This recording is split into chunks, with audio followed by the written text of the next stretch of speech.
एक rapist rape करने के बाद बुर्का पहनकर लिपस्टिक लगाकर वृंदावन में छुपकर अपनी पूरी पहचान मिटाने की कोशिश करता है।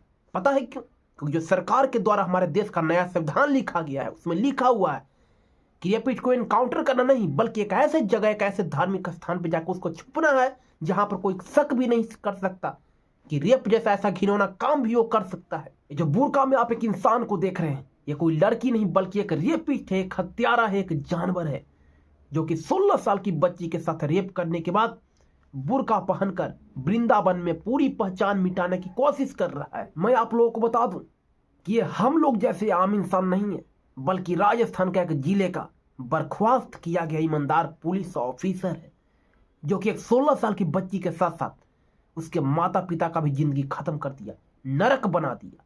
अब पता है इसके बाद इसके साथ क्या हुआ? इसे गिरफ्तार किया गया है। गिरफ्तार करने के बाद इसे एनकाउंटर नहीं किया जाएगा। यही बात, ऐसा कांड अगर किसी दूसरे देश में होता तो डायरेक्ट उसके इनकाउंटर किया जाता है, जिंदा जला दिया जाता है, बीच चौराहा पर जला दिया जाता है। लेकिन हमारे देश में ऐसा नहीं होता है। मैं बताता हूं हमारे देश में क्या होता है। हमारे देश में अगर कोई रेपिस्ट रेप करता है, उस रेपिस्ट के खिलाफ अगर आवाज उठाया जाता है तो उसे गिरफ्तार किया जाएगा, और अगर जिस रेपिस्ट के खिलाफ आवाज नहीं उठा तो उसे छोड़ दिया जाता है। किसने रेप किया, किसका रेप किया, कोई मतलब नहीं।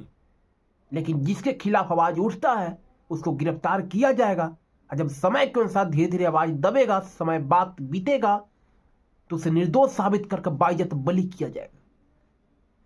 ये हमारे जैसे आम आदमी की बात कर रहा हूं। अगर कोई नेता हो, नेता का बेटा हो, पुलिस ऑफिसर हो, तो उसका तो कहना ही नहीं है।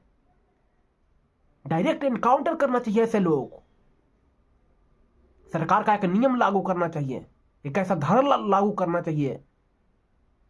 संविधान बनाते हो, नया संविधान लागू हुआ है, जो संविधान लिखा हो उसके तहत किसी को नहीं चलना है। अरे जो रेप जैसे घिनौना काम करता है उसको आप लोग गिरफ्तार करके कुछ दिन में निर्दोष साबित करने के बाद उसको आप बाइज्जत बलि कर देते हैं। कैसे बाइज्जत बलि हो सकता है? कैसे वो निर्दोष हो सकता है? किसी का जिंदगी खत्म कर दिया, किसी के साथ रेप कर दिया, घिनौना काम किया, एक बच्ची के साथ साथ उसके माता पिता का भी जिंदगी खत्म कर दिया, 3 जिंदगी खत्म कर दिए। कैसे वो निर्दोष हो सकता है? हमारे देश में रेप करना एक घिनौनी हरकत नहीं बल्कि एक सराहनीय कार्य है। रेप करने के बाद सरकार आपको इनाम देगा, सराहेगा कि आपने बहुत अच्छी काम किया है। बाहर हमारे देश का सरकार, बाहर हमारे देश की जनता, ये प्रतिदिन आम दिन रेप की घटना सुनने को मिलता है।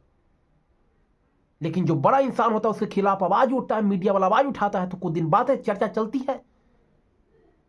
नहीं तो जिसका कोई नहीं है, जो एक गरीब इंसान है, कोई पूछने वाला तक नहीं है, उसका आवाज को दबा दिया जाता है। यही हमारा देश का नियम है, हमारे मीडिया वाला का नियम है। सारा की सारा मीडिया गोडी मीडिया है, सब बिकाऊ मीडिया है। तो कृपया करके ऐसा मत किया करिए। जनता सरकार चुनती है, सरकार जनता को नहीं चुनती है। तो कृपया करके इस पर आप गौर फरमाइएगा।